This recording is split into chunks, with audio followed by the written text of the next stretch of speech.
నమస్తే అందరికీ, welcome to భాగ్య వంటిలు. ఈరోజు చక్కని వాటర్ మెలూన్ ఐస్ క్రీమ్ రెసిపీతో మీ ముందుకు వచ్చేసానండి. ఈ సమ్మర్లో చల్లగా తినాలని పిల్లలు ఎప్పుడూ అడుగుతూ ఉంటారు కదా. పిల్లలకే కాదండి, పెద్దవాళ్ళకి కూడా అనిపిస్తుంది కదా. వన్స్ ఇన్ ఏ వైల్ మనం ఇలాంటివి చేసుకోవచ్చు, కానీ బయట కొనుక్కునే కన్నా ఇంట్లో చేసుకుంటే ఎలాంటి ఫ్రూట్తోనైనా ఈ ప్రాసెస్ మనం ఫాలో అయిపోతే సరిపోతుందండి. చక్కగా ఫ్రూట్ ఐస్ క్రీమ్ రెడీ అయిపోతుంది. మరి ప్రాసెస్లోకి వెళ్ళే ముందర మనం వాటర్ మెలూన్తో చేస్తున్నాం కాబట్టి ముక్కలుగా కట్ చేసుకొని చిన్న ముక్కలు ఫ్రిడ్జ్లో పెట్టుకున్నానండి. అవసరమైనప్పుడు యాడ్ చేసుకోవాలి. సో దాని తర్వాత స్టవ్ మీద కళాయి పెట్టి 1/2 లీటర్ పాలు తీసుకున్నానండి. ఈ పాలు క్రీమ్ మిల్కే అవసరం లేదు, ఫ్యాట్లెస్ మిల్క్ కూడా మనం యూస్ చేసుకోవచ్చు. ఈవెన్ టెట్రా మిల్క్తో కూడా మనం చేసుకోవచ్చు. సో ఈ మిల్క్ వేసి అంచుల వెంబడి వస్తున్న మేగడ్ని ఊరుస్తూ మనం పేషెన్స్గా దగ్గరే ఒక అరగంట వరకు మరిగించుకోవాల్సి ఉంటుందండి. సో ఈ పాలు, ఒక గ్లాస్ పాలు వేస్తే అర గ్లాస్ అయినంత వరకు మరిగించుకోవాలి. ఇలా మరిగించుకోవడంలోనే మనకి మంచి క్రీమ్ టెక్స్చర్ వస్తుంది. సో ఇలా వచ్చిన తరువాత మనకి సగంగా మరిగిన తరువాత మనం చిటికెడు బేకింగ్ సోడా యాడ్ చేసుకోవాలి. ఇలా బేకింగ్ సోడా యాడ్ చేసుకోవడం వలన చక్కగా ఉబ్బుతుందండి.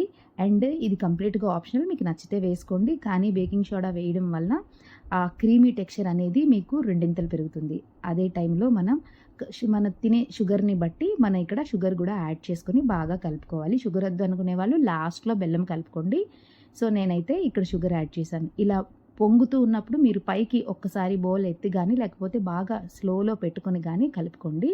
సో ఇదే స్టేజ్లోనే అలా కలుపుతుండగానే ఒక 5 to 6 స్పూన్స్ మిల్క్ పౌడర్ కూడా యాడ్ చేశానండి. ఈ మిల్క్ పౌడర్ యాడ్ చేసినప్పుడు మీ ఉండలు కట్టకుండా చక్కగా ఇలాంటి విస్కర్తో మీరు చక్కగా కలుపుతూ మీరు మరగపెట్టుకోండి. ఇలా మరిగించిన పాలతోనే మనకి ఐస్ క్రీమ్ రెడీ అవుతుందండి. సో ఈ మిల్క్ పౌడర్ యాడ్ చేసినంత మాత్రమే ఇది థిక్ అవ్వదు. ఇంకా బాగా మరిగిన తరువాత మనం కావాల్సిన ఐటమ్స్ యాడ్ చేసుకోవాలి. ఇది మరుగుతుండగానే నేను ఫ్రిడ్జ్లో పెట్టిన కొంచెం పీసెస్ని తీసుకొని జ్యూస్ తయారు చేస్తున్నానండి. ఎలాంటి వాటర్ యాడ్ చేయకండి వాటర్ మెలూన్లో. సో నేను ఇక్కడ జ్యూస్ తయారు చేసుకున్నాను. దీని అంతటిని ఫిల్టర్ చేసి, అంటే సీడ్ కానీ లేకపోతే పల్ప్ కానీ లేకుండా టోటల్గా రా జ్యూస్ తీసుకున్నానండి. ఈ జ్యూస్ని కూడా మనం ఇక్కడ దీంట్లో యాడ్ చేసుకోవాల్సి ఉంటుంది. సో ఇది యాడ్ చేసుకుంటేనే ఎలాంటి కలర్ లేకుండా మనకి మంచి ఐస్ క్రీమ్ రెడీ అవుతుంది. సో చూసారా, ఇలా మరుగుతున్నప్పుడు చక్కగా సగంకి అయిపోయింది కదండి. ఈ స్టేజ్లోనే మనం వాటర్ మెలూన్ జ్యూస్ కూడా యాడ్ చేసుకొని బాగా కలుపుకోవాలి. ఇది బాగా ఇంకొక 2 నుంచి 4 నిమిషాలు బాగా కలుపుకున్న తర్వాత దీంట్లోనే మనం 2 to 3 స్పూన్స్ కార్న్ఫ్లోర్లో వాటర్ మిక్స్ చేసుకొని ఇక్కడ యాడ్ చేసుకోవాలి. ఈ కార్న్ఫ్లోర్ వేసిన తర్వాత 1 to 2 మినిట్స్ కుక్ చేస్తే సరిపోతుంది. ఇలా కుక్ చేసుకున్న స్టేజ్లోనే మనం వాటర్ మెలూన్ పీసెస్ కూడా యాడ్ చేసుకొని, చూసారా ఇలా దగ్గరికి అయిపోతుంది. అంచుల వెంబడి వస్తున్న మేగడంతా ఊడ్చుకుని మనం బాగా దగ్గరికి కలుపుకోవాలి.